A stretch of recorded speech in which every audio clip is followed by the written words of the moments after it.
Respected sir, நான் 4 கேள்வி கேட்கணும். முதல் கேள்வி, தயவு செய்து உங்கள் பெயரை சொல்லுங்கள்.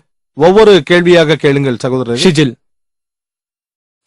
எல்லா நூல்லையும் நம்ப முடியாத சில விஷயங்கள் நிறையவே இருக்கு. உதாரணத்துக்கு திருக்குறான்ல பறவைகள் போர்க்களத்துல எதிரிகள் மேல கல்ல போடுறதும், இந்த மாதிரியான சில விஷயங்களை நம்புறதுக்கு ரொம்ப ரொம்ப கஷ்டமா இருக்கு. இதுதான் என்னுடைய முதல் கேள்வி. குரானில் சொல்லப்பட்டிருக்கும் சில விஷயங்களை பற்றி, அதாவது பறவைகள் கற்களை போடுவது, சூரா ஃபீலை பற்றி சகோதரர் கேட்டார். சூரா ஃபீல் அத்தியாயம் 105. இது மட்டுமல்லாது அநேக அற்புதங்களை பற்றி குரானில் சொல்லப்பட்டிருக்கிறது. நபிகள் நாயகம் அவர்கள் நிலவை 2ஆக பிளந்தார். மூசா நபி கடலை 2ஆக பிளந்தார். இவைகள் கஷ்டமான விஷயங்கள், இவைகளை அற்புதங்கள் என்கிறார்கள். அற்புதங்கள் என்றால் என்ன? மனித அறிவுக்கு எட்டாத விஷயங்களை அற்புதங்கள் என்பார்கள். சாதாரண மனிதனால் நிலவை 2ஆக பிளப்பது என்பது முடியாத காரியம். சாதாரண மனிதனால் கடலை 2ஆக பிளந்து பாதையை உருவாக்குவது முடியாத காரியம். இவைகளைத்தான் அற்புதம் என்கிறார்கள். இறைவனால் மட்டும்தான் செய்ய முடியும். உங்களாலும் என்னாலும் செய்ய முடியாது. நம் அறிவுக்கு எட்டுவதும் கஷ்டம். இவைகளை அறிய வேண்டும் என்றால் அந்த காலத்திற்கு பின்னோக்கி செல்ல வேண்டும். நாம் இங்கு உட்கார்ந்து கொண்டு அங்கு செல்ல முடியாது. 3000-4000 வருடங்களுக்கு பின்னோக்கி சென்று மூசா நபி அவர்கள் கடலை பிரித்தாரா என்று பார்க்க முடியாது. நாம் பின்னோக்கி சென்று பார்க்க முடியாத அற்புதங்கள் என்று இவைகளை சொல்கிறோம். ஆனால் குரான் சொன்ன அநேக விஷயங்கள் இன்று நிறைவேறிவிட்டன. உதாரணத்திற்கு குரான் அறிவியலை பற்றி பேசுகிறது. பெருவெடிப்பு கோட்பாடு, சந்திரனின் ஒளி அதன் சுய ஒளி இல்லை, உலகம் உருண்டை என்றும் சூரியன் சுற்றி வருகிறது என்றெல்லாம் குரானில் சொல்லப்பட்டிருக்கிறது. இவையெல்லாம் 1400 வருடங்களுக்கு முன்பாக நம்ப முடியாதவை. என்ன, சந்திரனுக்கு ஒளி இல்லையா? உலகம் உருண்டையா? பெருவெடிப்பு கோட்பாடா என்றெல்லாம் ஆச்சரியப்பட்டிருப்பார்கள். ஆனால் இன்று விஞ்ஞானம் வளர்ந்து இவையெல்லாம் உண்மை என்று தெரிய வந்தது. ஆனால் அக்காலத்தில் நடந்ததை பார்க்க நம்மால் பின்னோக்கி செல்ல முடியாது. என்னுடைய அறிவுபூர்வமான பதில், குரானில் சொல்லப்பட்ட விஷயங்களில் சிலவற்றை சோதித்து பார்க்கலாம், சிலவற்றை பார்க்க முடியாது.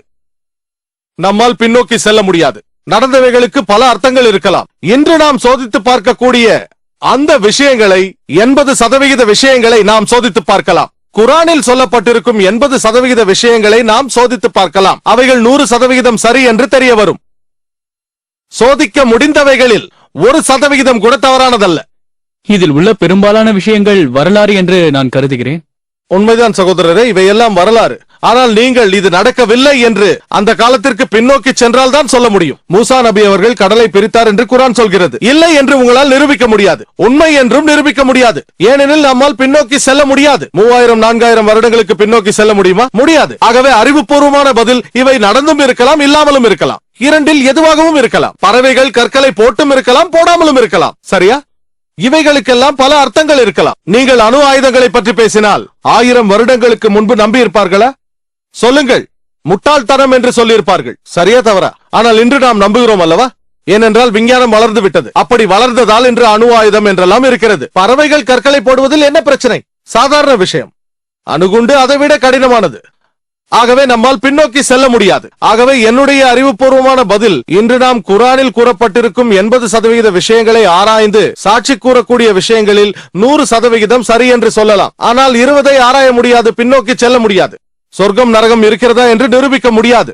என்னை பார்த்து நீங்கள் ஒரு மருத்துவர், சொர்க்கத்தையும் நரகத்தையும் எப்படி நம்புகிறீர்கள் என்று கேட்கலாம். இவையெல்லாம் 20%த்திற்குள் வந்துவிடுகிறது. என்னை பொறுத்தவரையில் குரானில் சோதித்து பார்க்கக்கூடிய 80% 100% உண்மை என்று நிரூபிக்கப்பட்டுவிட்டது. 0.1% கூட தவறில்லை. என்னுடைய அறிவுக்கு எட்டிய வரை கேள்விக்குரிய 20% இன்ஷா அல்லாஹ் அதுவும் கூட சரியாகத்தான் இருக்க வேண்டும். ஒருவேளை விஞ்ஞானம் வளர்ந்து 50 ஆண்டுகளுக்கு பிறகு மறுவாழ்வை குறித்து நமக்கு தெரிய வரலாம், சொர்க்கம் நரகம் குறித்து தெரிய வரலாம். என்னை பொறுத்தவரையில் இது அறிவுபூர்வமான நம்பிக்கை. அதாவது குரானின் செய்தியில் 0.001% கூட தவறு என்று நிரூபிக்கப்படவில்லை. 80%ல் 100% சரி. என்னை பொறுத்தவரையில் இன்ஷா அல்லாஹ் நாம் பின்னோக்கி சென்றோ முன்னோக்கி சென்றோ சோதிக்க முடியாத 20%ம் இன்ஷா அல்லாஹ் உண்மையாகத்தான் இருக்கும். இதுதான் எனது பதில்.